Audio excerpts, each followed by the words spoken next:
안녕하십니까. JTBC 저녁 뉴스입니다. 전주방송이 보도한 전주시 인사 문제에 대해 김승수 시장이 직접 사과하고 진상을 밝혀야 한다는 주장이 나왔습니다. 민주평화당 전북도당은 전주시가 특별승진 원칙을 위반해 김 시장의 고등학교 선배를 4급 서기관으로 올렸으며 구청장과 보건소장 인사도 법규를 위반했는데도 임명을 강행할 사유가 있었는지 어떤 해명도 없다고 비판했습니다. 평화당은 김승수 시장이 먼저 사과해야 마땅하며 직접 해명하고 진상을 밝혀서 만약 인사 과정에 의혹이 있다면 원상복귀시켜야 한다고 주장했습니다. 교복업체 선정 과정에서 규정을 어긴 사립학교 교사 2명에게 징계 처분이 요구됐습니다. 전북교육청 감사 결과 사립중학교 교사 2명은 교복업체 선정 1차 심사에서 입찰 자격이 없는 업체를 통과시키거나 학부모위원회 평가표를 대신 적은 것으로 드러났습니다. 교육청은 이들 교사에 대해 경고와 주의 등 징계 처분을 내릴 것을 사학법인에 요구하고 재무감사 등을 통해 비슷한 유형의 비위 사실이 있는지 살필 방침입니다. 새만금 신항의 부두 규모가 계획보다 커지는 대신 완공 시기는 늦춰질 것으로 보입니다. 문성혁 해양수산부 장관은 오늘 새만금을 방문한 자리에서 선박 대형화 추세를 반영해 새만금 신항만의 부두 규모를 3만 톤급에서 5만 톤급으로 확대하는 방안을 추진하겠다고 밝혔습니다. 대신 1단계로 내년까지 4선석, 2단계로 2030년까지 18선석을 건설하는 계획을 1단계로 2025년까지 2선석, 2단계로 2030년까지 6선석, 3단계로 2040년까지 9선석으로 바꾸겠다고 덧붙였습니다. 전라북도가 농생명과 연기금을 특화시킨 금융중심지 모델을 개발하기 위한 작업에 착수했습니다. 전라북도는 오는 11월까지 연구 용역을 통해 농생명과 연기금 자산운용 중심의 금융중심지 모델을 구체화하고 금융산업 국제화 지원 방안을 발굴하기로 했습니다. 앞서 지난달 금융위원회는 전북혁신도시의 금융중심지 지정을 보류하면서 농생명과 연기금 금융 모델을 구체화하고 생활여건 등 인프라를 개선할 것을 전라북도에 주문했습니다.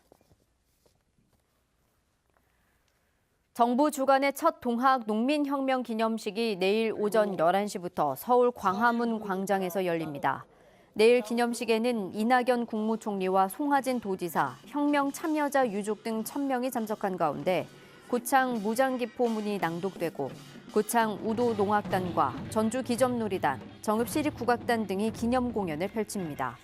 정부는 올해 동학농민혁명이 발생한 지 125년 만에 정읍 황토연 정승일인 5월 11일을 법정 국가기념일로 제정했습니다.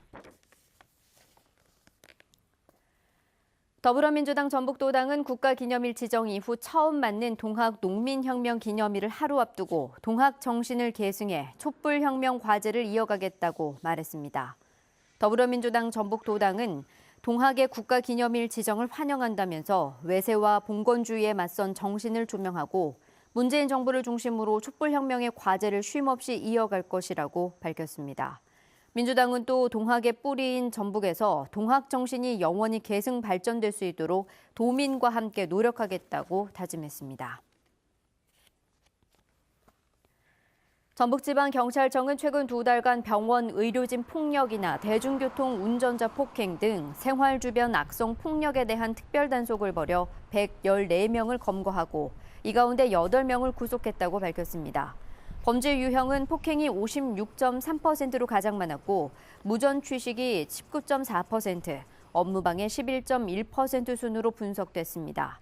특히 폭력 전과자가 다시 범죄를 저지른 사례가 전체의 86%를 차지해 재범률이 높은 것으로 나타났습니다.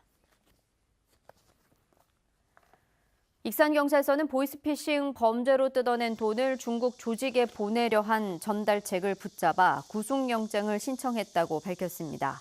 47살 서모 씨는 어제 낮 3시쯤 익산시 모현동의 한 은행에서 보이스피싱 피해액 2,300만 원을 중국 보이스피싱 조직에 송금하려 한 혐의를 받고 있습니다.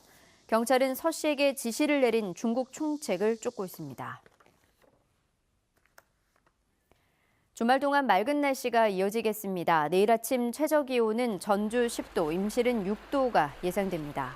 한낮에는 강한 햇볕이 내리쬐며 오늘보다 더 덥겠습니다. 전주와 익산은 26도, 남원 임실 27도까지 올라 평년 수준을 3, 4도가량 웃돌겠습니다. 전주와 남원, 순창, 정읍, 임실, 장수엔 여전히 건조주의보가 발효 중입니다. 화재에 나지 않도록 주의가 필요합니다. 당분간 맑은 가운데 예년보다 더운 날씨가 이어지겠습니다.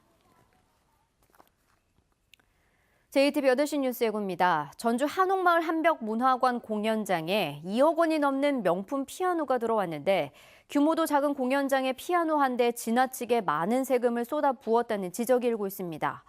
정부가 서울 집값을 잡겠다며 수도권에 신도시 5곳을 만드는데 수도권 집중을 완화하기는커녕 부추긴다는 비판이 일고 있습니다. 지지부진한 새만금 신항의 건설 계획이 일부 바뀌어 부도가 계획보다 커지고 완공 시기는 늦춰질 전망입니다.